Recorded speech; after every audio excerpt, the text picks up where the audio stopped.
ท่านกำลังให้เกียรติติดตามรับฟังสถานีวิทยุกระจายเสียงแห่งประเทศไทยจังหวัดลำพูนส่งกระจายเสียงด้วยระบบ FM Stereo Multiplex ความถี่ 95 เมกะเฮิรตซ์จากอาคารห้องส่งเลขที่ 113 หมู่ที่ 10 ตำบลบ้านกลาง อำเภอเมืองจังหวัดลำพูนวิทยุแห่งประเทศไทยให้ความรู้คู่ความสุข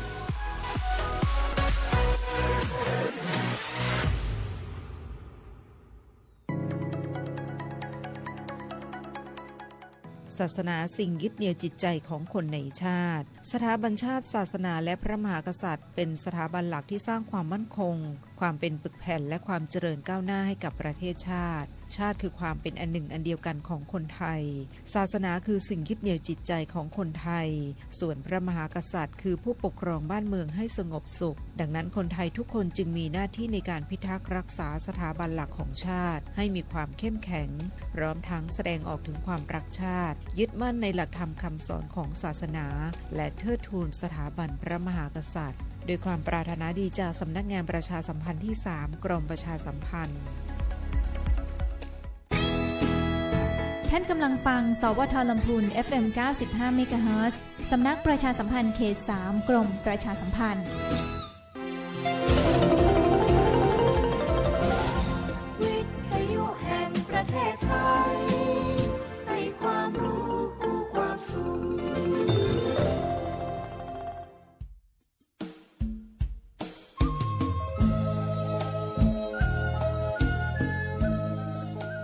พระธาตุเด่นพระรอดขลังลำไยดังกระเทียมดีประเพณีงามจามเทวีศรีหริพุนชัยท่านกำลังฟังสถานีวิทยุกระจายเสียงแห่งประเทศไทยจังหวัดลำพูนสำนักประชาสัมพันธ์เขต 3 กรมประชาสัมพันธ์ส่งกระจายเสียงในระบบ FM Stereo Multiplex ความถี่ 95 เมกะเฮิรตซ์จากอาคารเลขที่ 113 หมู่ที่ 10 ตำบลบ้านกลางอำเภอเมืองจังหวัดลำพูนจากนี้ไปสถานีเชิญท่านรับฟังรายการมองลำพูนค่ะ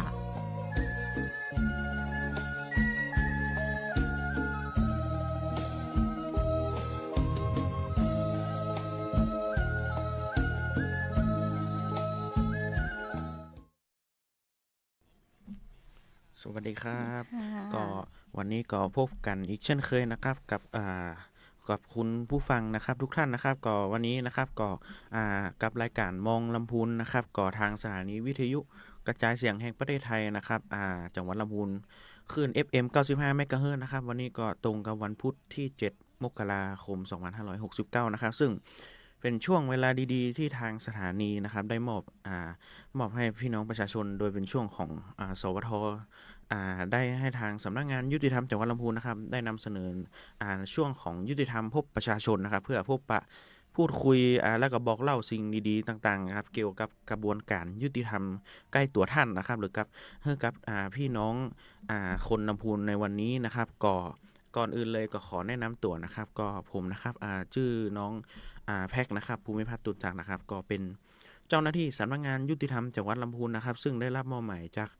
ท่านผอ.รัชนีกันทศรีนะครับผู้อำนวยการสำนักงานคุมประพฤติจังหวัดลำพูนปฏิบัติหน้าที่ยุติธรรมจังหวัดลำพูนนะครับซึ่งทางผอ.นะครับก็ได้ติดภารกิจราชการที่กรุงเทพนะครับก็ได้มอบหมายให้เจ้าหน้าที่สำนักงานยุติธรรมนะครับมาดำเนินรายการวันนี้นะครับซึ่งแน่นอนว่าวันนี้นะครับเขาก็จะมีเจ้าหน้าที่แขกรับเชิญนะครับซึ่งก็ไม่ใช่ใครที่ไหนนะครับก็จะเป็นในส่วนของหน่วยงานในสังกัดของกระทรวงยุติธรรมเขาเองนะครับวันนี้เขาก็จะได้มีสิ่งดีๆหรือว่า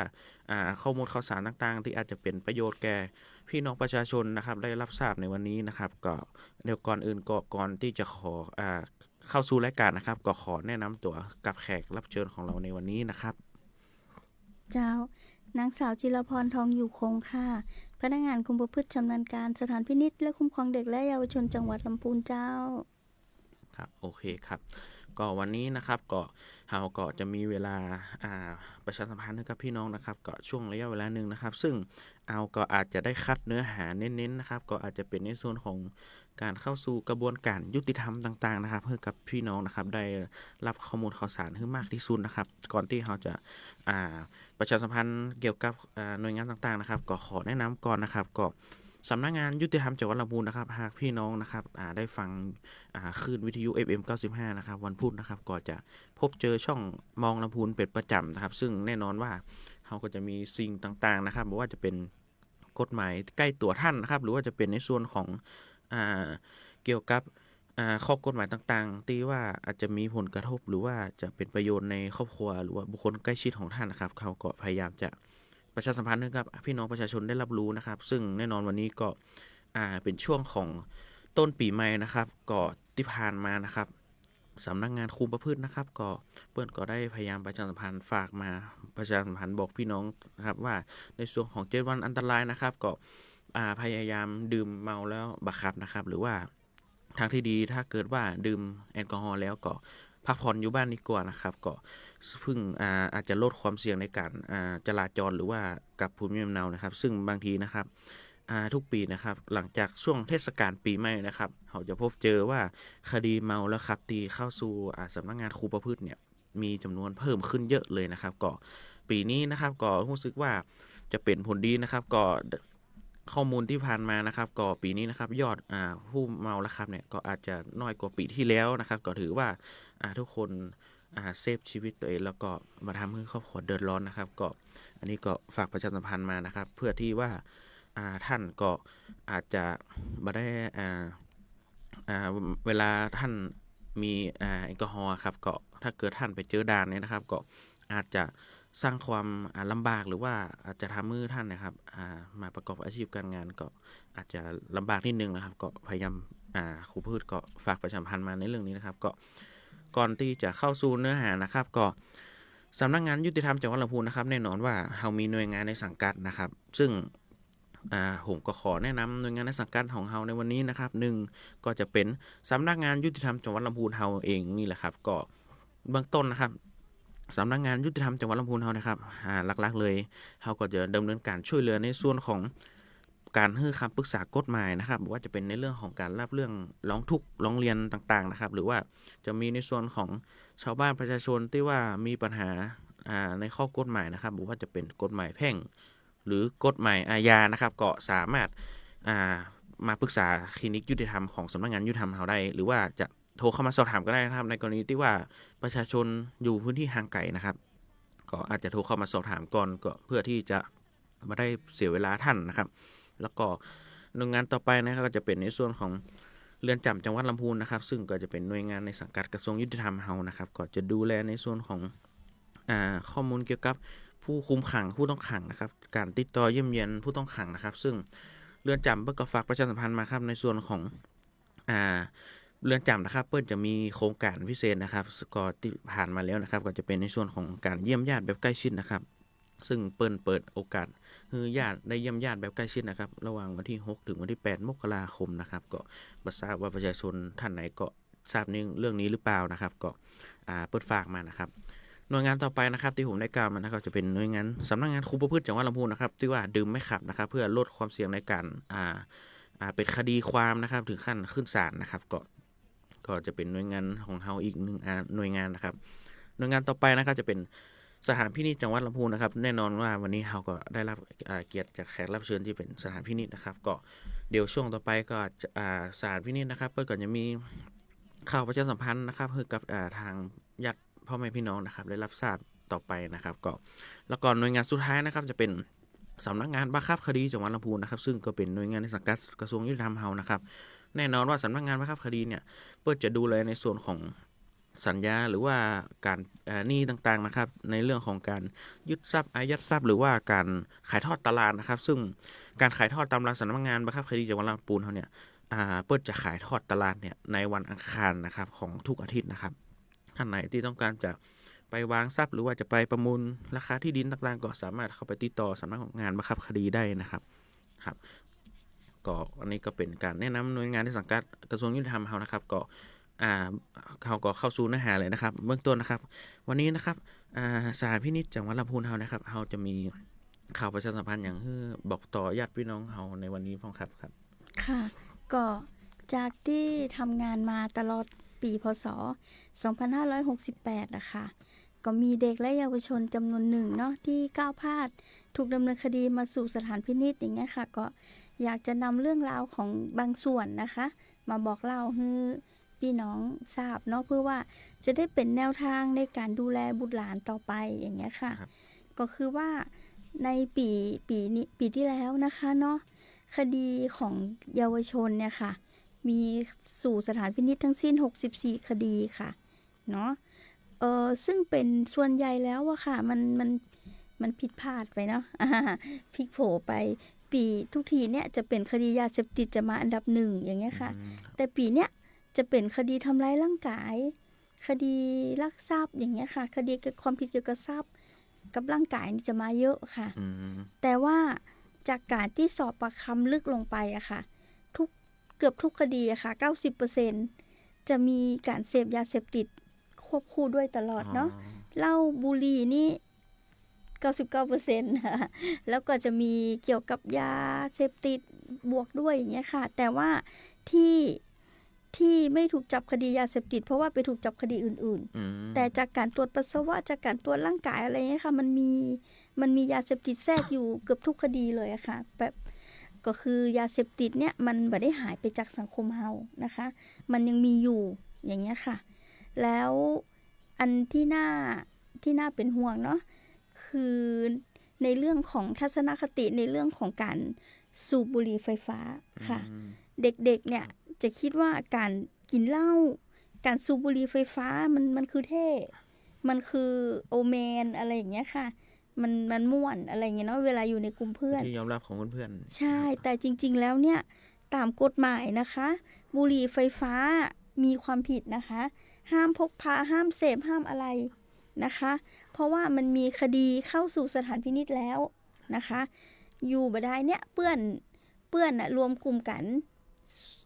คุยกัน3คนสูบบุหรี่อีกคนกำบุหรี่ไฟฟ้าอยู่ในมือคนที่สูบบุหรี่อะค่ะบ่ได้โดนแต่คนที่สูบบุหรี่ไฟฟ้าเนี่ยโดนจับเพราะว่ามันเป็นความผิดตามกฎหมายนะคะเพราะฉะนั้นเนี่ยก็คืออยากจะบอกผู้ปกครองเนาะพ่อแม่ผู้ปกครองว่าช่วยกดขันช่วยมันดูแลด้วยในเรื่องของบุหรี่ไฟฟ้าเพราะเดี๋ยวนี้บุหรี่ไฟฟ้ามันจะทำเป็นตุ๊กตาเนาะมันจะรูปแบบทันสมัยใหม่ใช่ก็ช่วยกันดูแลบุตรหลานตัวอย่างเงี้ยค่ะซึ่งโทษจริงๆแล้วของบุหรี่ไฟฟ้าต่อร่างกายเนี่ยมันก็มีโทษบ่ต่างกันกับบุหรี่ธรรมดาหรืออาจจะมากกว่าด้วยซ้ำอย่างเงี้ยค่ะอยากจะบอกผู้ปกครองด้วยอยากจะบอกน้องๆที่ฟังด้วยเนาะเพราะว่าสถานพินิจเนี่ยค่ะจะดูแลน้องเยาวชนอายุบ่ถึง18ปีถ้าถูกดำเนินคดีทุกอย่างจะต้องมาที่สถานพินิจก็อยากจะบอกทั้งผู้ปกครองทั้งน้องๆอะค่ะว่าเราก็ไม่ได้อยากเจอเนาะเพราะฉะนั้นเนี่ยเราก็ป้องกันดีกว่าอย่างเงี้ยค่ะป้องกันในเรื่องที่เป็นเบสิกที่สุดก็คือเรื่องการสูบบุหรี่การดื่มสุราอย่างเงี้ยค่ะโดยเฉพาะบุหรี่ไฟฟ้าเปิ้นจับจริงอันดับหนึ่งเลยถูกค่ะมีเยอะแล้วก็โทษปอกับบุหรี่ปกติเองก็โทษต่อร่างกายเนาะอาจจะมากกว่าด้วยซ้ำเพราะฉะนั้นเนี่ยก็ขอให้ผู้ปกครองเนาะพ่อแม่ผู้ปกครองกดขันในเรื่องบุหรี่ไฟฟ้าด้วยอะไรค่ะซึ่งสถานพินิจเนาะเขาเรียกอะไรสถานพินิจกับคุณหมออนามัยอะไรอย่างเงี้ยค่ะรปสต.ก็พยายามเข้าไปให้ข้อมูลเอาไปให้ความรู้กับละออนในโรงเรียนอยู่แล้วอย่างเงี้ยค่ะแต่ว่าเราไม่ได้อยู่บ้านกับละออนเนาะคนที่อยู่บ้านกับละออนที่จะให้คำแนะนำหรือดูแลละออนได้ดีที่สุดก็คือผู้ปกครองอย่างเงี้ยค่ะในปีที่แล้วนี่สิ่งที่เป็นห่วงก็คือเรื่องของบุหรี่ไฟฟ้าแนะนำว่าช่วยกันกวดขันดูแลค่ะแล้วในปี69นี่บุหรี่ไฟฟ้านี่โทษนี่ยังบ่เข้าสถานพินิจเต็มครับคดีของเด็กถ้าถูกจับก็เข้าสถานพินิจค่ะมีโทษตามกฎหมายศุลกากรถ้าเกิดว่าเด็กที่เยาวชนที่เขา18ปีแต่ไม่ถึง20ปีเนี่ยครับถ้าเขากระทำความผิดเนี่ยเราต้องส่งเข้าสถานพินิจอยู่ไหมครับบ่ได้ค่ะต้องส่งศาลผู้ใหญ่ส่งศาลจังหวัดเป็นดำเนินคดีเหมือนผู้ใหญ่ปกติซึ่งคดีของเด็กที่เกิน18ปีเนี่ยนะคะมันเป็นคดีเขาเรียกว่าศาลพิเศษเนาะเป็นกฎหมายพิเศษสำหรับเด็กและเยาวชนการลงโทษเนี่ยเปิ้นบ่ได้เน้นเรื่องการลงโทษแต่เปิ้นเน้นเรื่องการแก้ไขฟื้นฟูบำบัดมากกว่าการลงโทษกฎหมายมันจะยืดหยุ่นกว่าศาลปกติอย่างเงี้ยค่ะเพราะว่าเปิ้นจะมองว่าเด็กอย่างใดก็คือเด็กอย่างเงี้ยค่ะ ถ้าผู้ปกครองถูกจับไม่ใช่ถ้าเด็กลูกหลานผู้ปกครองถูกจับอย่างเงี้ยค่ะตำรวจเนี่ยก็จะพาตัวไปที่ศาลเยาวชนไปตรวจสอบการจับนะคะหลังจากนั้นเนี่ยถ้าเสร็จแล้วก็จะต้องเอาตัวละออนเนี่ยค่ะมาที่สถานพินิจเนาะมาทำรายงานเกี่ยวกับความประพฤติที่ผ่านมาผ่านไปของเด็กเป็นแบบไหนบ้างอยู่บ้านเป็นแบบไหนเรียนอยู่ชั้นไหนอย่างเงี้ยค่ะเขาเรียกรายงานข้อเท็จจริงเนาะของละออนคนนั้นเสนอศาลอย่างเงี้ยค่ะประกอบการพิจารณาเพราะว่าในกฎหมายค่ะเปิ้นเขียนว่าถ้าไม่มีรายงานของสถานพินิจเนี่ยค่ะจะเป็นการพิจารณาคดีที่ไม่ชอบเนี่ยค่ะสถานพินิจก็จะมีนักจิตนักสังคมพนักงานคุมประพฤติอย่างเงี้ยค่ะเป็นคนคุยกับละอ่อนคุยเสร็จแล้วเราก็ประมวลหาสาเหตุของการกระทำความผิดอย่างเงี้ยค่ะแล้วก็เสนอศาลต่อไปอย่างเงี้ยค่ะก็ตามที่แขกรับเชิญนะครับก็เปิ้ลก็ได้ฝากเตือนในเรื่องของเด็กเยาวชนในส่วนของการกระทำความผิดไม่ว่าจะเป็นบุหรี่ไฟฟ้านะครับหรือว่าจะเป็นสุราครับของมึนเมานะครับก็เด็กก็ขึ้นชื่อว่าอาจจะไม่ได้บรรลุนิติภาวะเป็นผู้ใหญ่แล้วนะครับก็อาจจะอยู่ในวัยคึกขนองนะครับหรือว่าตามเพื่อนเป็นส่วนใหญ่นะครับก็อาจจะมีการท้าทายกันหรือว่าแน่กอหรือว่าบักก้ากาอย่างครับก็มีการชักจูงก็ทำให้เกิดการท้าทายเกิดขึ้นก็อาจจะทำให้มีความเสี่ยงที่อาจจะกระทำผิดกฎหมายแล้วก็เดินทางไปในทางที่ผิดนะครับก็ซึ่งแน่นอนว่าโทษของบุหรี่ไฟฟ้านะครับมันเป็นโทษที่ว่ากฎหมายไทยเนี่ยเปิ้นเหมือนได้ยอมรับนะครับซึ่งมันอาจจะมีในส่วนของเด็กอาจจะหลงในส่วนของบุหรี่ไฟฟ้าอาจจะสูบง่ายหรือว่าอาจจะมีหลากหลายรสชาติที่ว่าเป็นสิ่งที่น่าลิ้มลองน่าตื่นเต้นไข่มีเนี่ยมันจะถือว่าเท่แต่จริงๆแล้วว่าถ้าตำรวจเปิ้นตรวจเจอเปิ้นจับหมดนะคะมันบ่เท่ค่ะถ้ามันถูกมาสถานพินิจแล้วเนี่ยมันเสียเวลามันต้องมาทำต่างๆกว่าจะเสร็จคดีถูกค่ะลำบากพ่อแม่แฮมใช่ค่ะทีเนี้ยเราก็มีการป้องปรามการกระทำผิดของเด็กอย่างเงี้ยค่ะอันที่หนึ่งก็คือเฮามีช่องทางการติดต่อของผู้ปกครองอย่างเงี้ยค่ะสมมุติว่าผู้ปกครองเด็กยังไม่ได้ถูกจับอย่างเงี้ยค่ะแล้วผู้ปกครองเห็นว่ามันมีความสุ่มเสี่ยงอย่างเช่นละออนบ่ไปเรียนหนังสือละออนขาดเรียนบ่อยละออนไปมั่วสุมตามบ้านเพื่อนบ่ปิกบ้านปิกจองจะทำยังไงดีครับครูอะไรอย่างเงี้ยค่ะถ้าผู้ปกครองเนี่ยบ่ฮู้จะปรึกษาไผเนาะติดต่อที่สถานพินิจได้เพราะว่าสถานพินิจนะคะก็จะมีนักกฎหมายเนาะมีนักจิตวิทยามีนักสังคมสงเคราะห์เขาเรียกสหวิชาชีพคอยให้คำปรึกษาเนาะซึ่งช่องทางการติดต่อสถานพินิจเนี่ยค่ะก็จะมีได้3-4 แบบนะคะอันที่หนึ่งก็คือเบอร์โทรศัพท์ค่ะเบอร์โทรศัพท์ก็คือเบอร์053-510-694ค่ะสามารถติดต่อได้เนาะอันที่สองก็คือช่องทางของ Facebook ค่ะ Facebook ก็เขียนเลยสถานพินิจจังหวัดลำพูนแล้วก็อินบ็อกซ์มาถามได้เลยค่ะว่าปรึกษาได้เพราะมีนักจิตนักสังคมคุมประพฤติคอยให้คำปรึกษาทางเรื่องจิตวิทยาสังคมสงเคราะห์และก็ทางด้านกฎหมายนะคะอันต่อไปก็คือถ้ามันบ่แล้วใจมาด้วยตัวเองอย่างเงี้ยค่ะสถานพินิจจะอยู่แถวที่ว่าการอำเภอจะอยู่โซนนั้นค่ะจะอยู่หลังสำนักงานอัยการนะคะจะอยู่บริเวณโซนอำเภอเมืองเนี่ยแหละค่ะมาติดต่อกันได้คือลูกบ่ถูกจับก็มาได้เป็นการป้องกันก่อนที่จะถูกจับมันจะมีการให้คำปรึกษาว่าเราควรจะพูดกับลูกยังไงเราควรจะปรับเปลี่ยนพฤติกรรมน้องยังไงหรือว่าถ้าน้องมีปัญหาจริงๆต้องไปพบจิตแพทย์เปิ้นก็จะตั้งเกาว่าต้องไปแบบไหนยังไงเปิ้นก็จะให้คำแนะนำต่างๆอย่างเงี้ยค่ะที่ถูกต้องเนาะเพื่อที่ว่าเป็นการบ่ฮื้อละอ่อนนะคะถูกจับทีเนี้ยค่ะมันก็มีอยู่ที่เปิ้นโทรเข้ามาเนาะเปิ้นเรียกว่าคลินิกครอบครัวอบอุ่นอย่างเงี้ยค่ะไอโครงการเนี้ยนะคะแล้วทีเนี้ยมันก็จะมีคำถามยอดฮิตที่เปิ้นจังถามเปิ้นก็ถามว่าครูมันปิดเทอมเนาะมีนาเมษาเนี่ยค่ะจะมีผู้ปกครองโทรมาเยอะมากปัญหาเยอะมากเปิ้นจะบอกว่าครูมันหายมันปิดเทอมเอามันมาฝากไว้สักเปิดเทอมจะมาฮับเปิ้นก็จะอู้อีแต่นะคะเพราะว่าเปิ้นว่าละออนมันหายเอาให้มันลาบตัวกันเนี่ยเนาะตัวเปิ้นใช่มันลาบมันหายมันไปอยู่บ้าน มันไปตัวเปื้อนตัวฝูงเอามันมาฝากไว้อย่างน้อยมันก็บ่โดนจับเราก็บอกผู้ปกครองว่าสถานพินิจนะคะจะดูแลเฉพาะเด็กที่ตำรวจจับ ถ้าตำรวจไม่จับเราสามารถเฉพาะให้คำปรึกษาแนะนำได้แต่เราจะควบคุมตัวละออนเอาไว้โดยพละการนี่มันบ่ได้ค่ะเนี่ยคำถามยอดฮิตที่ว่าเอามาฝากไว้ได้ก็ปิดเทอมมันแอลดีมันไปอยู่บ้านอย่างเงี้ยค่ะเนี่ยใดดีมันก็ไม่ได้นะคะอะไรอย่างเงี้ยเขาก็คือคำแนะนำไปว่าเราต้องทำยังไงคุยกับบุตรหลานยังไงหรือว่าถ้าบุตรหลานเนี่ยเปิ้ลมีพฤติกรรมเสพยาเสพติดนะคะเดี๋ยวนี้เราก็มีการส่งต่อให้โรงพยาบาลหมายถึงว่าเดี๋ยวนี้โรงพยาบาลเปิ้ลมีการบำบัดยาเสพติดแบบสมัครใจอย่างเงี้ยค่ะคือผู้ปกครองสามารถพาน้องไปพบแพทย์ที่โรงพยาบาลได้เลยเปิ้ลก็จะมีคอร์สอย่างเงี้ยค่ะว่าทุกสัปดาห์เปิ้ลจะมีการทำกิจกรรมการตรวจปัสสาวะเป็นระยะเวลาประมาณ4เดือนอย่างเงี้ยค่ะ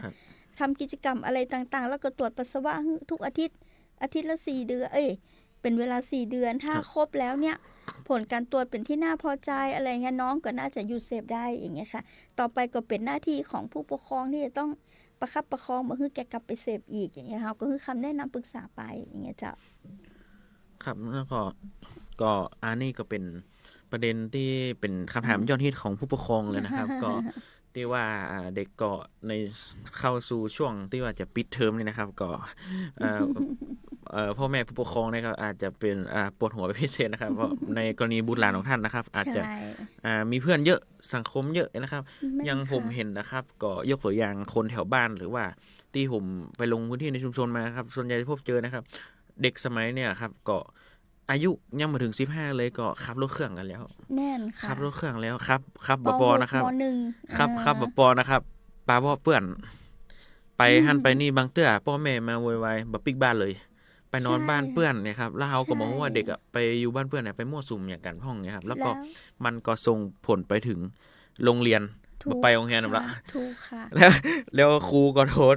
ถามพ่อแม่ก็บ่ฮู้จะบอกจังไดก็เอาไปอยู่ครูครับใช่ถ้ามีปัญหาแบบนี้สามารถมาปรึกษาที่สถานพินิจได้นะคะแล้วก็ปัญหาอีกอย่างนึงยอดฮิตของท็อปฮิตของการที่เราจากการที่สอบปากคำมาเนาะผู้ปกครองระบายผู้ฟังอย่างเงี้ยค่ะเพราะในการอู้กับละออนเราจะต้องมีคุยกับผู้ปกครองคุยกับละออนควบคู่กันไปเดี๋ยวนี้คำถามยอดฮิตเรื่องหนักใจของผู้ปกครองอีกเรื่องนึงก็คือเรื่องของน้องการคบเพื่อนต่างเพศคือเราก็เป็นห่วงเนาะทั้งน้องผู้หญิงทั้งน้องผู้ชายอย่างเงี้ยค่ะเพราะว่าสมัยเนี้ยเด็กเจอกันง่ายFacebook นัดกดเข้าสู่โลกออนไลน์ง่ายนะครับมันเหมือนแต่ก่อนใช่แล้วทีเนี้ยค่ะเด็กสมัยเนี้ยค่อนข้างมั่นใจตัวเองเนาะบ่ค่อยเชื่อฟังผู้ปกครองทีเนี้ยค่ะปัญหาในเรื่องการคบเพื่อนต่างเพศเนี่ยก็จะมาพอๆกับยาเสพติดนะคะทั้งเด็กผู้หญิงทั้งเด็กผู้ชายทั้งเด็กผู้หญิงกับเด็กผู้ชายเนี่ยความที่ยังเป็นวัยรุ่นอยู่เนาะเวลามีปัญหามีอะไรอย่างเนี้ยต้องเติงขึ้นมาหรือคบกันเป็นมีปัญหาอย่างใดพ่อแม่ก็ต้องรับอย่างเงี้ยค่ะก็คืออยากจะบอกน้องๆว่าคบกันได้แต่ให้มันคบกันไปในทางที่เหมาะสมเนาะชวนกันเรียนหนังสือชวนกันดูทีวีชวนกันทำกิจกรรมที่มันเป็นประโยชน์มากกว่านะคะเพราะว่าอยากจะบอกน้องๆว่าเป็นการเป็นคุณแม่วัยใสหรือการมีครอบครัวก่อนวัยอันควรมันไม่ใช่เรื่องสนุกนะคะเด็กคนหนึ่งเกิดมาแล้วเราต้องเลี้ยงดูหรือการมีชีวิตคู่ก่อนที่เราจะได้ทำอะไรที่เราอยากทำมันไม่ได้สนุกนะค่ะตัดโอกาสไปหลายด้านเลยว่าจะเป็นเขาก็อาจจะเสียกันเรียนไปหรือว่าอาจจะก้าวช้าไปกว่าเพื่อนเนี่ยนะครับเพราะว่ารู้เท่าไปถึงการเนี่ยนะครับใช่ก็อยากจะให้น้องๆใช้ชีวิตในวัยรุ่นตามวัยให้มันมีความสุขมากกว่าที่จะแบบเดี๋ยวต้องมาเลี้ยงลูกเดี๋ยวต้องท้องเดี๋ยวต้องไปเรียนหนังสือหรือต้องทำแบบไหนอย่างเงี้ยค่ะคืออยากจะบอกน้องๆว่ามันสนุกชั่วคู่ที่เราคบกันแต่สิ่งที่มันตามมาค่ะมันเยอะนะทั้งตัวน้องเองเนาะในเรื่องการใช้ชีวิตอันดับหนึ่งเลยมันต้องเปลี่ยนไปแน่นอนแบบเหมือนเดิมตลอดกาลใช่ครับแล้วก็พ่อแม่ผู้ปกครอง เพราะว่าน้องอะค่ะอายุยังไม่ถึง20เลยถ้าเกิดเปิ้นมีครอบครัวมีลูกมันก็บ่พ้นปู่ย่าตายายใช่ไหมคะที่ต้องช่วยซัพพอร์ตนั่นแหละค่ะมันจะเป็นเรื่องใหญ่เนาะตัวเองก็ต้องดูแลตัวเองยังบ่ได้แล้วตัวเองต้องมีครอบครัวแล้วมีลูกมาอีกถูกค่ะก็อยากจะให้น้องๆเนี่ยบางทีฟังเสียงสะท้อนนะคะว่าถ้าผมเลือกได้เนี่ยตอนเนี้ยผมยังไม่อยากมีครอบครัวหนูยังไม่อยากมีครอบครัวเลยครูหนูอยากทำอะไรอีกหลายๆอย่างที่หนูอยากทำแต่เพราะมันมีลูกมันมีห่วงเนาะมันก็เลยไปไหนไม่ได้มันก็เลยต้องดูแลลูกอะไรอย่างเงี้ยค่ะอยากให้น้องๆอะค่ะคิดให้ดีๆในเรื่องของการเป็นแฟนคบกันเนี่ยก็ไม่ได้ห้ามนะห้ามมันเป็นวัยเนาะแต่ห้ามไปเกินเลยเพราะว่าอันที่หนึ่งก็คือมันผิดกฎหมายการมีเพศสัมพันธ์ก่อนแหวนควรนี่ตำรวจเปิ้นจับยิ่งอายุต่ำกว่า15นะคะยอมไม่ยอมก็มีความผิดนะคะเนาะเพราะฉะนั้นเนี่ยน้องๆอะค่ะนอกจากเรื่องผิดกฎหมายแล้วมันยังมีเรื่องอื่นๆตามมาอีกเยอะเนาะชีวิตน้องๆจะบ่เหมือนเดิมทั้งเพื่อนทั้งการดูจากบุคคลภายนอกนะครับใช่ค่ะก็ยังที่ก็พี่แจ็คได้กล่าวมานะครับก็ปัญหาที่ได้เจอนะครับก็ส่วนใหญ่แล้วนะครับก็เด็กที่อายุบ่ถึง15ปีเนี่ยส่วนใหญ่ก็ตามยุคสมัยนะครับสังคมมันเปลี่ยนไปนะครับมันเจอกันง่ายขึ้นเข้าถึงโซเชียลง่ายขึ้นแป๊บเดียวนัดกันได้เลยเจอกันเลยครับก็มีนะครับซึ่งผลเสียตามมาพอพลาดอย่างปุ๊บเอาละผู้เสียหายเนี่ยไม่ใช่ตัวน้องนะครับพ่อแม่เนี่ยครับต้องหนักใจแล้วครับใช่ค่ะแล้วมันยอมกันมาได้นะครับซึ่งเด็กอายุน้อยอยู่นะครับใช่ทำยังไงก็ไม่ได้ก็จะเป็นคดีแหมละกับนี่ก็จะเป็นเรื่องยุ่งยากแล้วครับว่าหนูไม่ยอมแต่เขาฝืนหรือว่าผมนี่เขาต้องพิสูจน์กันลำบากอีกยากเย็นต้องพิสูจน์ครับเรื่องก็จะขึ้นพวกนะครับโรงพักขึ้นศาลเนี่ยครับก็เป็นซึ่งเป็นสิ่งที่บ่อยากให้เกิดขึ้นนะครับแล้วก็ครอบครัวไหนก็บ่อยากให้ลูกหลานเป็นอย่างนั้นนะครับก็ทางที่ดีก็คอยเฝ้าดูแลแบบใกล้ชิดหรือว่าคอยให้คำแนะนำเกี่ยวกับโทษต่างๆที่ว่าอาจจะเกิดขึ้นเนี่ยนะครับเพื่อที่ว่าเปิ้ลจะได้ซึมซับเนาะแล้วก็เปิ้ลจะได้มีภูมิคุ้มกันตัวเก่านะครับเวลาไปเจอสังคมข้างนอกหรือว่าไปเจอเพื่อนต่างๆนะครับว่าจะเป็นเพราะว่าเพื่อนแต่ละคนนะครับเขาก็บอกว่าเปิ้ลอบรมกันอย่างไรไหมนะครับก็นิสัยก็จะบ่เหมือนกันนะครับทางที่ดีเขาก็เซฟตัวเขาก่อนดีกว่าครับเพราะว่าถ้าเราเกิดมีครอบครัวหรือมีอะไรก่อนวัยอันควรนะคะสิ่งต่างๆที่มันจะตามมาความรับผิดชอบมันจะเยอะมากแล้วเรายังอายุยังน้อยเนาะสมมุติมีลูกตอนอายุ16 17อีกตลอดชีวิตนะคะเราจะไม่ได้ทำอย่างที่เราอยากลองเราอยากทำมันจะไม่ได้มันจะเปลี่ยนไปหมดเลยทั้งน้องผู้หญิงทั้งน้องผู้ชายมันจะไม่เหมือนเดิมครับค่ะก็ปัญหาที่เกิดขึ้นนะครับก็จะเป็นการย้ำเตือนแล้วก็เกิดการสร้างเกราะป้องกันให้กับเยาวชนในยุคสมัยนี้นะครับเพราะว่าอย่างที่ว่ามานะครับก็จังหวัดลำพูนเฮานะครับเฮาเป็นจังหวัดที่ทำอุตสาหกรรมหรือว่าใช้แรงงานมีรูปแบบหลากหลายนะครับก็มันอาจจะส่งผลทำให้มีประชากรหลายกลุ่มเข้ามาอาศัยอยู่มันก็อาจจะเกิดการมั่วสุมหรือว่ามีความสุ่มเสี่ยงที่อาจจะเกิดปัญหาอาชญากรรมในพื้นที่เกิดขึ้นได้อันนี้ไม่ได้ว่าถึงเด็กๆนะครับผู้ใหญ่ก็มีนะครับก็ปัญหาแรกเลยคือคนที่เปิ้นเข้ามาทำงานอาศัยอยู่ครับส่วนใหญ่แล้วบางเตื้อเนี่ยไม่ใช่คนไทย 100% ครับ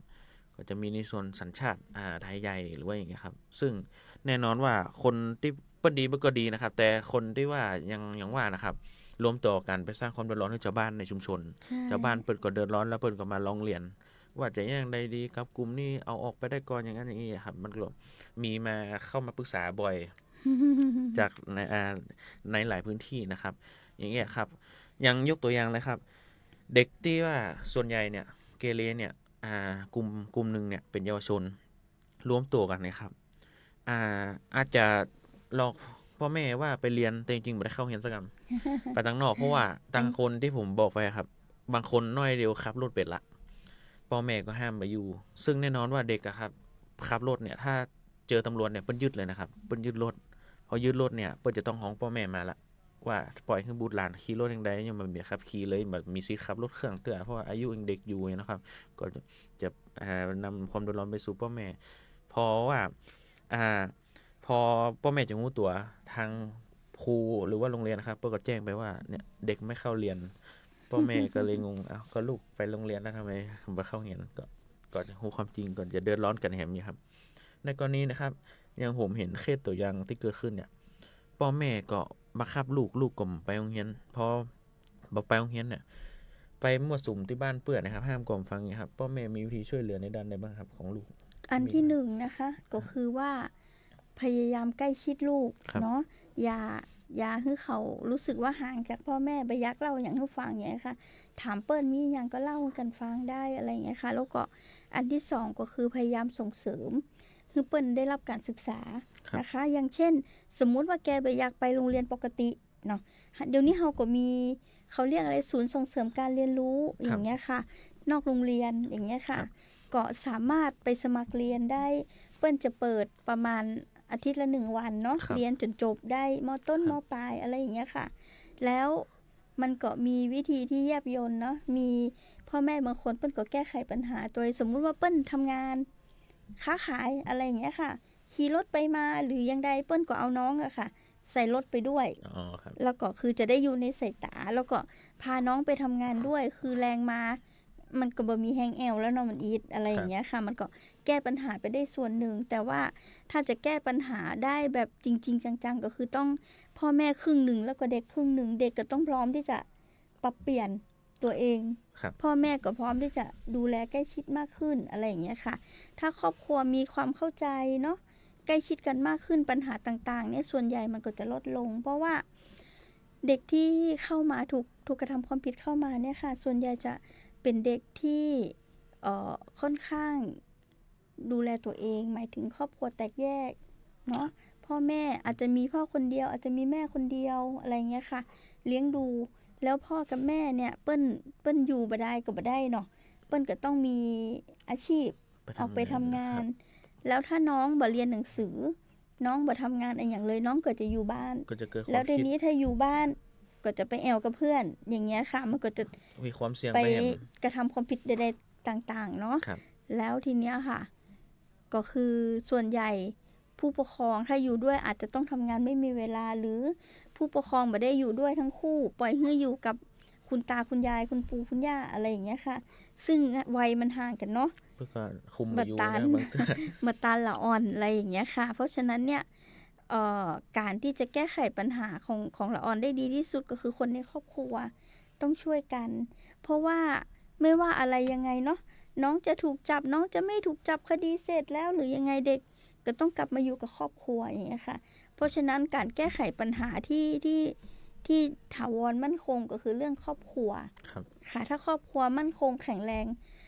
เด็กก็อาจจะมีที่พึ่งมีภูมิคุ้มกันมากขึ้นแล้วทีเนี้ยค่ะสมมุติว่าถ้าเด็กมีปัญหามีอะไรจริงๆเนี่ยก็จะแนะนำว่านอกจากสถานพินิจแล้วก็ยังมีจิตแพทย์ค่ะโรงพยาบาลลำพูนค่ะเปิ้ลมีจิตแพทย์เด็กและวัยรุ่นโดยตรงเลยสามารถไปปรึกษาปัญหาเปิ้ลได้แล้วมันอาจจะตรงจุดอย่างเงี้ยค่ะคุณหมอเนาะเปิ้ลก็จะคือคำแนะนำในเรื่องของการดูแลเด็กให้เหมาะสมกับวัยอะไรอย่างเงี้ยไปด้วยอะไรอย่างเงี้ยค่ะสามารถได้สามารถให้คำปรึกษาได้เจ้าก็อย่างที่ว่านะครับก็ในส่วนของเด็กนะครับก็ปัญหาที่เกิดขึ้นเลยเด็กที่ว่ามีความสุ่มเสี่ยงนะครับก็1เลยครอบครัวอาจจะบ่ได้มั่นคงนะครับหรือว่าเป็นปัญหาในกรณีที่ว่า1พ่อแม่อาจจะบ่ได้มีเวลาเลี้ยงดูสั่งสอนเยอะเพราะว่า1พ่อแม่ก็ต้องออกไปทำงานนะครับใช่มันต้องใช้เงินในการดูแลครอบครัวแล้วปัญหาเกิดขึ้นก็คือเด็กก็จะอยู่แล้วก็มีความคิดเกิดขึ้นนะครับก็อยู่ว่างไงครับก็ตามภาษาบ้านเฮาเนาะหรือว่าพ่อแม่มีเวลาแต่ครอบครัวบ่อบอุ่นอาจจะทะเลาะกันบ่อยให้ลูกเห็นหรือว่าอยากอยู่บ้านหรือว่าละอ่อนรำคาญก็อาจจะหนีออกไปข้างนอกไงครับ หรือว่าปัญหาต่อมาก็พ่อแม่อาจจะแยกทางกันใช่แล้วอาจจะไปมีครอบครัวใหม่เพราะนั้นเด็กก็บ่มีที่ยืนละก็จะไปยังไงดีครับก็วางตัวบ่ถูกครับมันก็เลยเป็นปัญหาที่เป็นต้นของปัญหาเด็กกว่าครับที่ว่าเอาละมาสู่ของกระบวนการมีความสุ่มเสี่ยงก็อาจจะไปพึ่งในส่วนของอยู่บ้านบ่ม่วนก็จะไปพึ่งเพื่อน เพื่อนก็วัยเดียวกัน พอ ก็จะคือคำปรึกษาได้ก็ระดับเดียวกัน มันจะ พอ เสี่ยงไปหาเพื่อน ครับ ไปเสี่ยงหายาเสพติดไปเสี่ยงหาการกระทำความผิดอื่นๆอีกมั่วสุมกันเนาะเพื่อนต่างเพศลักทรัพย์อะไรอย่างเงี้ยค่ะแต่ประเดี๋ยวนี้ยาเสพติดเนี่ยมันอาจจะมีทุกที่ทุกแห่งเลยนะครับ ซึ่ง มี อาจจะ ค่ะ ทำให้ บ่ได้ลดลงนะ เยาวชนเนี่ย ใช่ เข้าถึงง่ายมาก แล้วก็ราคาก็อาจจะเข้าถึงกลุ่มพวกนี้ได้เยอะเลย ก็เลยละอ่อนก็เลยอยากรู้อยากลองนะครับเนาะแล้วก็ มันมีตัวใหม่ๆเข้ามาด้วยอย่าง พ เงี้ อย ค่ะ แต่ตอนนี้นะครับยาเสพติดเนี่ยมันอาจจะพัฒนาขึ้นอาจจะผลิตทำให้มัน เยอะแบบห อา ลา จ ย จะมี สิ่ง กินมี หลาย option มีแบบลูกเล่นเยอะทำให้ละอ่อน ใช่ ได้อยากรู้อยากลองเนี่ยอยากลอง แต่ปรากฏว่าลองแล้วอ่ะมันถอนมาได้ครับบางเทื่อกลับมาได้อาจจะเป็นสารเสพติดอย่างบุหรี่ไฟฟ้านะครับ ก็จริงๆแล้วตามที่แพทย์เปิ้นชี้แจงมานะครับจริงๆโทษของบุหรี่ไฟฟ้าเนี่ยแน่นอนว่าโทษทางกฎหมายมันมีอยู่แล้วนะครับ แต่ว่าของร่างกายเนี่ยมันนักกว่าโทษของบุหรี่ทั่วไปนะครับ เพราะว่าหนึ่งเลยโทษมันนะครับหนึ่งมันมีสารนิโคตินนะครับ ซึ่งสารนิโคตินเนี่ยมันจะไปหลอกสมองนะครับ ซึ่งทำให้สมองคุ้นชินแล้วก็ทำให้เสพติดแล้วบอยากเลิกนะครับ แล้วก็ผลที่สองก็คือว่ามันสูบง่าย เพราะมันมีรสชาติอาจจะเหมือน ใช่ ขนมรสชาติอย่างทำให้ละอ่อนเนี่ยสูบบะหมี่เบื่อนะครับเพราะบะหมี่เบื่อเนี่ยเขาก็ได้รับสารนิโคตินเข้าไปเยอะมากขึ้นครับแล้วมันก็ส่งผลให้ปอดเขาเนี่ยครับ ทำงานเยอะ ครับ ยังคาวเนี่ยบางเตื้อเนี่ยปอดหายไปข้างหนึ่งก็มีนะครับ พอจะรู้ตัวอีกทีเนี่ยเข้าโรงพยาบาลไปเจอ รั ภาพ กษาปอดไปได้แล้ว ไปเจอภาพเอ็กซเรย์ปอดหายไปข้างหนึ่งแล้วบางเตื้อเป็นปอดชื้นเนี่ยครับเพราะว่าไอน้ำนะครับ ใช่ ครับ ค่ะ มันก็เลยเป็นผลระยะสั้นนี่มีแน่นอนครับ ระยะยาวก็ร่างกายข้างในเขาครับ ก็พยายามก็แล้วแถมอย่างหนึ่งราคามันก็จับต้องได้ของเยาวชนนะครับ มันก็หาซื้อง่ายครับบางเตื้อเฮาบ่ฮู้แรงแต่เฮาไปอยู่ในกลุ่มเบิ่งผมเฮาฮู้แรงเดี๋ยวจะพาไปซื้อ หรือว่าเดี๋ยวเอามาให้อาจารย์ตังค์มาอีกมันก็ ผู้ปกครองต้องหมันดูตัวเนาะบางทีมันเป็นตัวตุ๊กตาอะไรแบบอาจจะบ่ทันสังเกตใช่ พัฒนามาเหมือน รูปลักษณ์มัน เหมือนยาดม ใช่ เหมือนเนี่ยครับ ค่ะ ซึ่งบาง ผู้ เตื้ ป อ กครองต้องมันสังเกตลูกน้อยนะคะ บางเตื้อผมก็ยังบอกฮู้นะครับว่านี่คือบุหรี่ไฟฟ้า แต่ผมก็นึกว่า มันสวยใช่ไหม เป็นยาดมเป็นยาหอมอย่างเงี้ยนะครับ มันสวยใช่ไหม เขาบางเตื้อเขาก็ตามละอ่อนมาทันเหมือนกันนะครับ เพราะว่าเขามีลูกเล่นใหม่มาเยอะขึ้นนะครับ ใช่ ก็ ใช่ ก็ฝากพ่อแม่พี่น้องเฝ้าระวังบุตรหลานของท่านด้วยนะครับครับแล้วก็อันนี้ก็จะเป็นโทษของบุหรี่ไฟฟ้าและสารเสพติดต่างๆนะครับ ซึ่งก็ในช่วงต่อไปก็มันจะเชื่อมโยงนะครับเฮาตะกี้เฮาอู้ถึงโทษของสิ่งผิดกฎหมายละตอนนี้เฮาจะมาพูดถึงในส่วนของสิทธิ์ที่ว่าถ้าเกิดเยาวชนเป็นผู้เสียหายพ่องล่ะจะได้รับอย่างพ่องเอาละครับ อันนี้จะเชื่อมโยงมาสู่ในกระบวนการของสำนักงานยุติธรรมนะครับ เพราะว่าที่ผ่านมาแน่นอนว่าเรายุดปีใหม่นะครับ แล้วก็ยุดหลายวัน แน่นอนว่าอุบัติเหตุมีแน่นอน บนท้องถนนนะครับ แล้วก็อย่างที่ผมกล่าวมาบางเตื้อโคตรขับรถเป็นละอ่อน เป็นเยาวชน พอเป็นเยาวชนปุ๊บวิสัยทัศน์ในการขับขี่ครับ จะบ่ค่อยเหมือนผู้ใหญ่ที่บรรลุนิติละอาจจะคึกขนองขับเร็วมากขับเร็วเป็นร้อยปลายนะครับแล้ว ร บาง ถ เตื้อ แต่งอีกครับ รถ เร็ว แต่ง อีก รถแต่งเสียงดังใส่ต่อเสียงดังเนี่ยนะครับดัดบอกว่าเอากระจกออกพอเอากระจกออกเนี่ยครับ มันจะมองไม่เห็น มองไม่เห็นรถข้างหลัง แล้วอุบัติเหตุเกิดขึ้นง่ายมาก แต่ในส่วนของผู้เสียหายนะครับ ของสำนักงานยุติธรรมจังหวัดลำพูนครับเขาจะมีพรบตัวนี้นะครับ ซึ่งจะเป็นการเยียวยาผู้เสียหายในคดีอาญาถามว่าถ้าเป็นเด็กถูกรถชนล่ะเด็กอู้ถึงในกรณีเด็กถูกรถชนนะครับ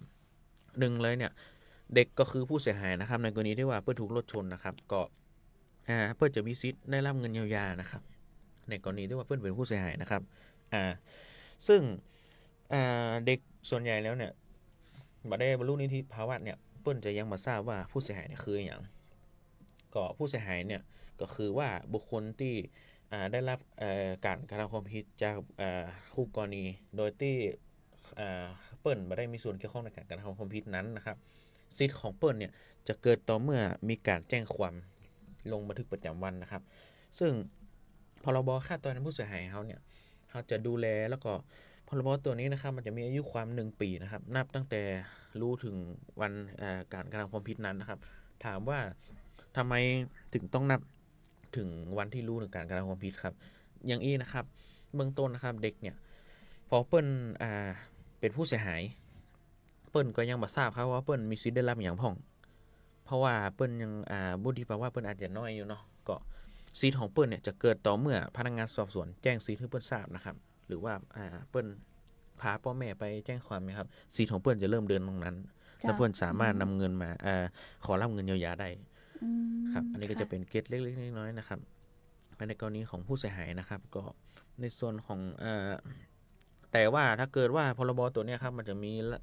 ข้อยกเว้นอยู่นะครับในกรณีที่ว่าหากถ้าเป็นอุบัติเหตุจราจรนะครับถ้าท่านมีส่วนประมาทในการขับขี่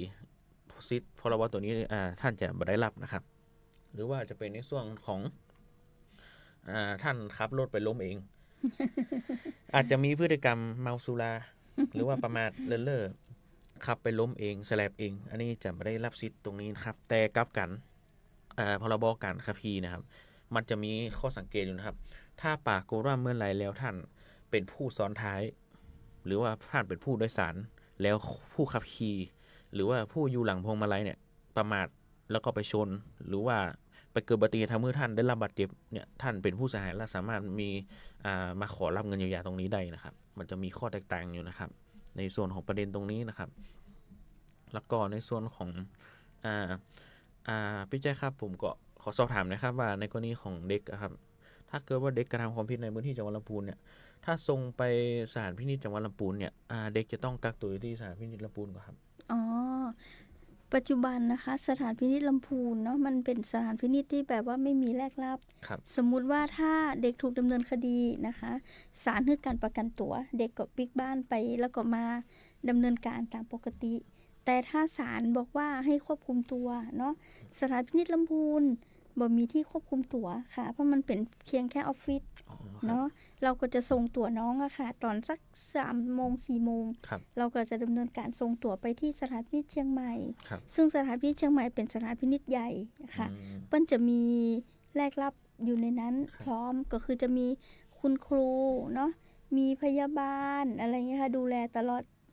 มันก็จะปลอดภัยหรือเหมาะสมกับเด็กมากกว่ามันแคบเนาะที่ลำพูนมันแคบไปอยู่เชียงใหม่มันก็จะใหญ่โตขึ้นแล้วทีนี้พอถึงเวลาขึ้นศาลเขาก็จะไปรับเอามาขึ้นศาลจนกว่าศาลจะตัดสินอย่างเงี้ยค่ะแล้วก็ในส่วนของเราสามารถจำแนกโทษรุนแรงหรือโทษแบบกล่าวตักเตือนได้ครับว่าเคสนี้เห็นควรที่จะส่งไปหรือว่าแล้วแต่อำนาจดุลพินิจของศาลมันเป็นดุลพินิจของศาลค่ะซึ่งในการที่ศาลจะตัดสินน่ะมันไม่ได้มีเฉพาะอัตราโทษเข้ามาเกี่ยวข้องเนาะมันเป็นส่วนหนึ่งแล้วเปิ้ลต้องพอในเรื่องของครอบครัวเปิ้ลต้องพอการกระทำความผิดที่ผ่านมาว่าเคยกระทำความผิดไหมอะไรยังไงอย่างเงี้ยค่ะอันที่3ก็คือดูนิสัยใจคอดูความประพฤติของละออนอย่างเงี้ยค่ะว่าที่ผ่านมาเป็นแบบไหนอย่างเงี้ยค่ะถ้าเปิ้ลเห็นว่ายังสามารถที่จะอยู่ข้างนอกได้พ่อแม่ผู้ปกครองดูแลได้ยังเรียนหนังสือหนังหาหรือทำงานเป็นกิจลักษณะเปิ้ลก็อาจจะใช้วิธีการว่ากล่าวตักเตือนแล้วก็ให้มารายงานตัวกับเปิ้ลเป็นระยะเวลาหนึ่งอย่างเงี้ยจนครบกระบวนการของเปิ้ลก็จะตัดสินให้คดีสิ้นสุดอย่างเงี้ยค่ะแต่ว่าถ้าอีกเลเวลหนึ่งบ้านบ่ยอมปิกหนังสือก็บ่เฮียนอะไรอย่างก็บ่ทำเปิ้ลก็อาจจะให้บำบัดแบบควบคุมตัวระยะเวลาหนึ่งซึ่งเหมือนเดิมอะค่ะเราก็จะส่งน้องไปบำบัดที่สถานพินิจเชียงใหม่จนครบเวลาเฮาก็เบิกมาปิกมา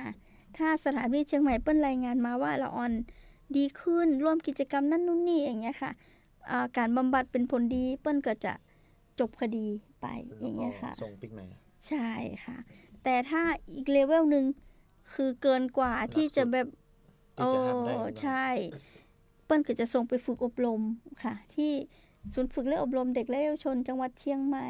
เนี่ยค่ะเป็นระยะเวลาหนึ่งก็ปิกมาตัดสินถ้าดีขึ้นก็คดีก็เสร็จสิ้นอย่างเงี้ยค่ะมันจะมีเป็นเขาเรียกอะไรคะเป็นหลายแบบเด็กแต่ละคนนะคะจะมีเขาเรียกอะไรการตัดสินที่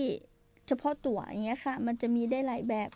ไอ้ที่เหมาะกับเด็กคนนั้นที่สุดอะไรอย่างเงี้ยค่ะ แล้วที่ผมเห็นนะครับในข่าวครับที่ว่าเกิดขึ้นบ่อยมากเลยที่เราอาจจะดูข่าวนะครับที่ผมเห็นเยอะมากเลยตอนเนี้ยก็คือว่าเด็กเยาวชนนะครับบางเตื้อก็ไปก่อเหตุชิงทรัพย์หรือว่าเอาอาวุธไปยิงเอาปืนไปยิงเปิ้นหรือว่าอย่างเงี้ยครับซึ่งอาจจะคิดว่าตัวเกาทำความผิดอาจจะไม่ได้รับโทษเนี่ยก็เลยอาจจะบ่กลัวกฎหมายอะครับแบบนี้นี่อาจต้องเข้าสู่กระบวนการพินิจมันก็ครับ ถ้าพกอาวุธนะคะ แค่พกอาวุธ ครับ แล้วตำรวจตรวจเจอเปิ้นก็จับนะคะ อาวุธปืนวัตถุระเบิดเนาะเปิ้นจับหมดนะคะมีดดาบสนับมือ มันถือว่าเป็นสิ่งของที่เป็นอาวุธเปิ้นสามารถจับได้ ครับ อันนี้ก็คือแค่พกพา ครับ แต่ถ้าไปใช้อาวุธนะคะ ไปบุกไปตี ครับ มันก็จะเป็นความผิดเกี่ยวกับชีวิตและร่างกายก็ถูกจับเหมือนกัน ครับ ค่ะ แต่โทษก็จะหนักขึ้นตาม ใช่ เลเวล ค่ะ นะครับ ใช่ค่ะ เพราะว่า ก็คือในกรณีนะครับเพราะว่าอย่างที่ว่ารวมตัวกันเนาะบางคนนี่ก็รวมตัวบ่พอนะครับ ก็มีการดัดแปลง ทำอาวุธขึ้นมา อาจจะเป็นระเบิด อันนั้นก็จับเหมือนกัน ระเบิด ค่ะ หรือว่าแปลงมีดขึ้นมาเอง ใช่ ไปสร้างความเดือดร้อนอย่างที่เราเห็นได้ผ่านมานะครับ ก็ส่วนใหญ่อะก็จะเป็นช่วงเทศกาลลอยกระทงเนาะที่ว่าจะผลิตระเบิดมา หรือว่าจะเป็นช่วงสงกรานต์ที่ฮึกเหิมกินดื่มสุราขั ส่ บ ง รถ น้ำพระธาตุ ส่ง ส่ง น้ำพระ น้ำพ ธาตุ ระธาตุต่างๆเนี่ยจะเยอะมาก เยอะมากเลยมั้งครับของวัตถุระเบิดครับของ ทั้ง ผู้ไฟ วัตถุระเบิดทั้งคดีต่อชีวิตความผิดต่อร่างกายและชีวิตจะเยอะมากเหมือนกันค่ะ แต่ว่าในปีใหม่นี่ที่ผ่านมาก็ยังมามีแต่เนาะครับ ตอนนี้ของละออนนะคะ เฉพาะของละออนยังบ่มีตำรวจมาส่งเลยค่ะ โอเคครับผมก็วันนี้นะครับก็ใกล้จะเข้าสู่ช่วงท้ายรายการแล้วนะครับก็ก่อนที่เราจะปิดการลาท่านผู้ชมนะครับก็ทางพี่แจ้งสถานพี่มีอยากจะฝากท่านผู้ฟังทางบ้านก็ครับมี ก็อยากจะบอกว่าปัญหาของเด็กและเยาวชนนะคะมันไม่ใช่ปัญหาเฉพาะครอบครัว แต่มันจะใหญ่ปัญหาจะใหญ่ขึ้นระดับชุมชนระดับประเทศเนาะเพราะฉะนั้นนะคะถ้าผู้ปกครองอะค่ะมีปัญหาเนาะแก้ไขบ่ได้สถานพินิจพร้อม ครับ ค่ะที่จะช่วยเนาะ ก็สามารถติดต่อเข้า ใช่ ไปได้เลย ตามช่องทางที่เคยบอกเนาะทาง Facebook ทางโทรศัพท์ค่ะทางมาด้วยตัวเองอย่างเงี้ยค่ะ มาได้หมดสถานพินิจพร้อมที่จะช่วยผู้ปกครองในการแก้ไขปัญหาค่ะ ทั้งที่ถูกจับแล้วก็ไม่ถูกจับสามารถมาได้ค่ะ อย่างน้อยก็ได้คำแนะนำไปนะครับ ใช่ค่ะ โอเคครับผมก็วันนี้ก็ต้องขอบคุณศาลพินิจคุ้มครองเด็กและเยาวชนจังหวัดลำพูนนะครับที่คือเกียรติมาเป็นพวกรายการร่วมของสำนักงานยุติธรรมจังหวัดลำพูนนะครับก็เป็นหน่วยงานในสังกัดของเฮาเหมือนกันนะครับก็ก่อนที่จะปิดท้ายไปนะครับก็ขอฝากประชาสัมพันธ์นะครับของสำนักงานยุติธรรมจังหวัดลำพูนนะครับซึ่งหากท่านผู้ฟังหรือว่าประชาชนทั้งบ้านนะครับต้องการที่จะปรึกษากฎหมายนะครับหรือว่าจะขอทนายความหรือว่าอาจจะมีข้อพิพาทซึ่งเกิดขึ้นแล้วก็มีการไกลเกลี่ยเกิดขึ้นนะครับในพื้นที่ของท่านหากท่านกึดถึงไขบ่ออกคือท่านกึดถึงสำนักงานยุติธรรมนะครับเพราะว่าสำนักงานยุติธรรมเขาเนี่ยเขาจะดูแลในส่วนของการอำนวยความยุติธรรมให้ประชาชนแทบทุกด้านเลยท่านสามารถติดต่อเข้ามาในเวลาราชการได้เลยยกตัวอย่างเช่นการขอปรึกษาที่ปรึกษากฎหมายซึ่งสำนักงานเขาเนี่ยเขาจะมีที่ปรึกษากฎหมายที่ผ่านการว่าความเนี่ยคอยนั่งคือคำปรึกษาในวันเวลาราชการนะครับก็สามารถโทรเข้ามาปรึกษาทางมือถือก็ได้หรือว่าจะทักมาทาง Facebook ของสำนักงานก็ได้เร็วแอดมินก็จะส่งต่อข้อมูลของท่านให้รับผู้รับผิดชอบต่อไปก็หรือว่าจะเป็นในส่วนของการไกลเกลี่ยซึ่งทางสำนักงานยุติธรรมเราก็มีผู้ไกลเกลี่ยที่ผ่านการอบรมแล้วก็ขึ้นทะเบียนผู้ไกลเกลี่ยก็คอยให้บริการท่านอยู่ก็ถ้าเกิดมีข้อพิพาทเกิดขึ้นในชุมชนนะครับก็สามารถติดต่อเข้ามาได้ก็ก่อนจะทิ้งท้ายไปนะครับก็ทางวันนี้นะครับสำหรับวันนี้นะครับผมนะครับในนามของตัวแทนของกระทรวงยุติธรรมนะครับสำนักงานยุติธรรมจังหวัดลำพูนนะครับก็แล้วก็สถานพินิจจังหวัดลำพูนนะครับก็ต้องขอบคุณทางสถานีวิทยุกระจายเสียงแห่งประเทศไทยจังหวัดลำพูนนะครับผ่านคลื่น FM 95 เมกะเฮิรตซ์นะครับผ่านรายการมองลำพูนนะครับก็ที่ได้ให้ทางทีมงานของสำนักงานยุติธรรมจังหวัดลำพูนแล้วก็หน่วยงานในสังกัดกระทรวงยุติธรรมนะครับได้มาพูดคุยในเรื่องที่เป็นประโยชน์นะครับแก่กระบวนการในพื้นที่ลำพูนนะครับให้ประชาชนนะครับได้รับรู้รับทราบนะครับแล้วก็ ขอฝากท่านผู้ฟังนะครับได้ติดตามข้อมูลข่าวสารจากสำนักงานยุติธรรมจังหวัดลำพูนแล้วก็เครือข่ายในสำนักงานยุติธรรมนะครับก็ผ่านทางรายการมองลำพูนนะครับทุกวันพุธเว้นพุธนะครับซึ่งเราจะมาเจอกันในช่วงต่อไปก็คือวันพุธที่21มกราคม2569นะครับก็เวลาบ่ายโมงถึงบ่ายสองนะครับก็พบกันครั้งถัดไปนะครับหรือว่าท่านผู้ฟังนะครับมีข้อซักถามหรือว่าจะสอบถามหรือต้องการติดต่องานราชการการรับบริการต่างๆนะครับก็สามารถติดต่อที่สำนักงานได้เลยนะครับหรือว่าจะโทรมาก็ได้ครับซึ่งเบอร์โทรสำนักงานยุติธรรมนะครับก็จะใช้เบอร์ของเบอร์นี้นะครับ0530934455นะครับหรือว่าถ้าบัตรสะดวกโทรก็เดินทางมาได้นะครับซึ่งสำนักงานเราเนี่ยจะตั้งอยู่กับติดกับกรมอุตุนะครับหรือว่าขนส่งจังหวัดลำพูนนะครับก็สำหรับวันนี้นะครับก็ทางผมนะครับผู้ดำเนินรายการแล้วก็ผู้รับเชิญนะครับก็ต้องขอบคุณท่านแล้วก็ขอลาท่านไปก่อนเพียงเท่านี้นะครับสวัสดีครับผมสวัสดีเจ้า